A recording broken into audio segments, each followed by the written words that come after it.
शांति।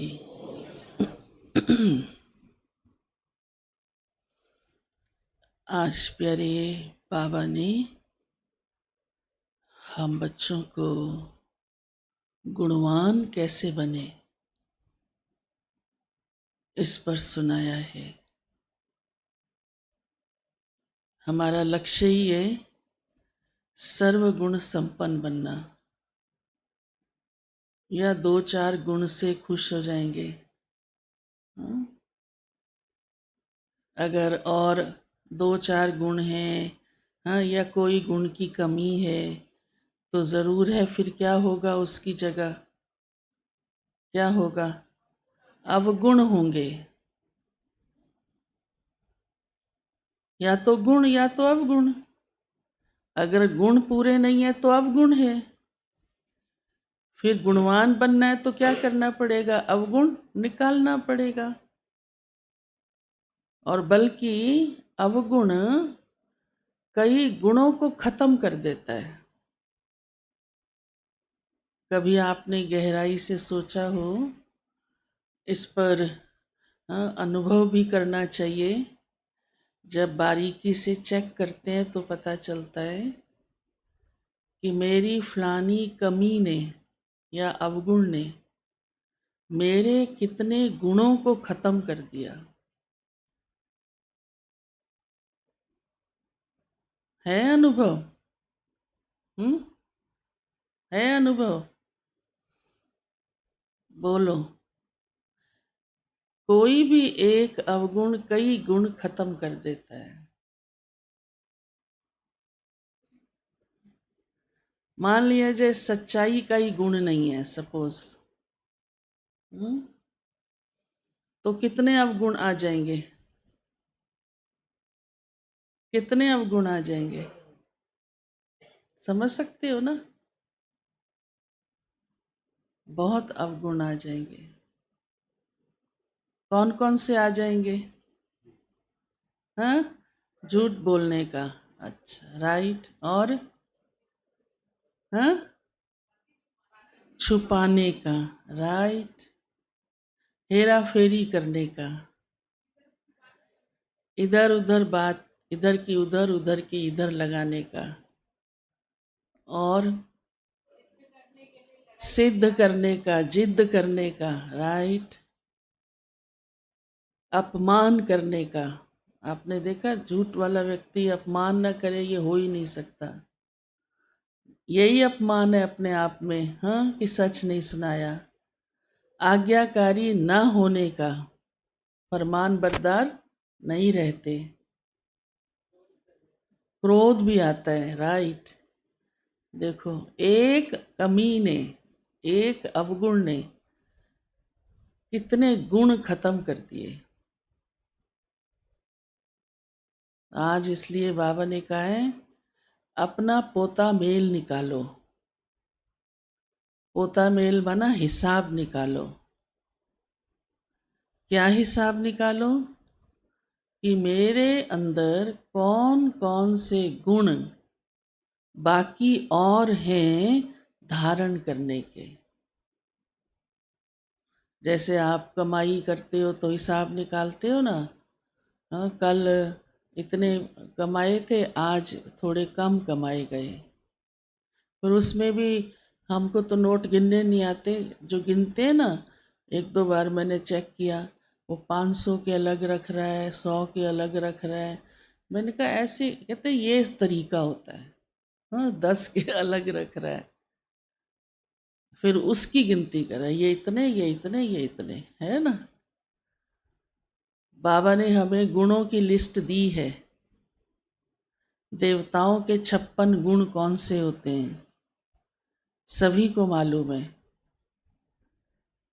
गुणों की किताब भी है हमारी, हाँ, दैवी गुणों की। तो हम खुद से खुद को देखें, औरों को नहीं, कि मेरे अंदर कौन कौन से गुण की कमी है। बस सहज तरीका है। और अब मुझे पुरुषार्थ करके इस गुण को जीवन में लाना है। यही तो करना, और क्या करना है। फिर बाबा ने सुनाया है कि और क्या ध्यान रखना है जो गुण हमारे अंदर आ जाए। तो पहली बात बाबा कहते हैं, किसी की भी देह को नहीं देखो। देह को देखना क्यों बाबा कहता है नहीं देखो? एक तो इसलिए हम देह है ही नहीं, हम आत्मा है। वो तो रोज बाबा सबक सिखाता है। लेकिन गुणों को धारण करने के लिए क्यों बाबा कहता है देह को नहीं देखो? क्योंकि पहली बात तो देह को देखने से ही अवगुण आते हैं। ख्याल आता है ये मेरा अपना है, ये पराया है। आया ना ख्याल? शक्ल देखी तो आया ना? हाँ, ये दूर का है, ये पास का है, ये तो कुछ नहीं है, बेकार है ये, या ये ऐसा है, ये वैसा है। तो आई ना, भावनाएं बदल गई ना। दूसरा इसलिए बाबा कहता है देह को मत देखो, क्योंकि गुण किस में? आत्मा के अंदर है। देह को देखा तो विकार आए ना, मोह जागा, फिर मोह से कई और विकार आए। हाँ, क्रोध आया, इसने ऐसा किया, देह को देखा ना।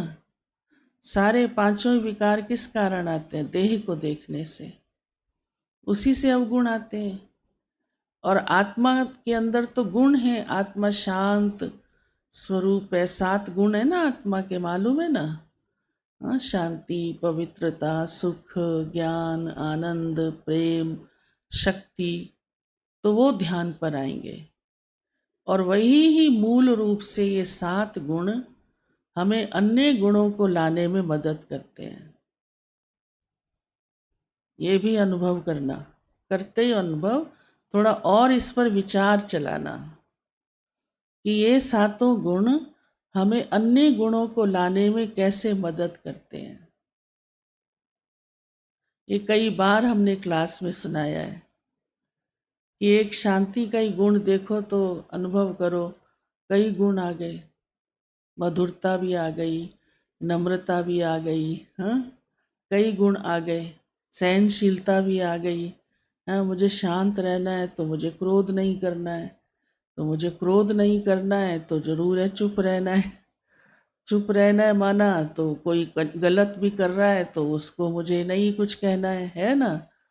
कहना है तो आराम से कहना है, झगड़ कर नहीं कहना है। आ गए ना कई गुण। दूसरी बात बाबा ने कहा है, गुणवान बनने के लिए ईश्वर की मत पर चलो, मनुष्य की मत पर नहीं चलो। मनुष्य गुणवान नहीं बनने देता, और ही गुणवान वाले को देख देख कर ईर्ष्या करते हैं। भाई उसमें गुण है तो खुश हो जाओ ना, और ही लक्ष्य रखो मेरे अंदर ये गुण नहीं है, मैं धारण करूं। तो मनुष्य मत जो है वो क्या से क्या बना देती है? ईर्ष्या, नफरत, द्वेष, हाँ, कलह, कलेश। इसलिए बाबा ने ये भी कहा है कि मनुष्य मत पर चलेंगे तो गुण धारण नहीं हो पाते। बाबा की ईश्वरीय मत पर ही चलो तो गुण आते जाएंगे। और ईश्वरीय मत कौन सी है? रोज रोज की मुरली ही ईश्वरीय मत है। रोज की मुरली में जो बाबा हम बच्चों को कह रहा है वो क्या है? वो ईश्वरीय मत है। फिर बाबा ने कहा ऐसी कोई ध्यान रखो, मेरे से ऐसी कोई एक्टिविटी ना हो जो ब्राह्मण कुल का नाम बदनाम हो। क्या कोई कहेगा कि ये ब्राह्मण है, ये योगी है, ये क्या कर रहा है? कुल कलंकित बन जाते हैं, हाँ, अवगुणों के कारण। तो आज की मुरली में बहुत बाबा ने हम बच्चों को इन बातों पर अच्छी तरह से, मैं तो कहूँगी कान पकड़ा है। हाँ। बाबा भी देखता है ना, जो ज़रूरत है वो बच्चों को समझाता है, देता है।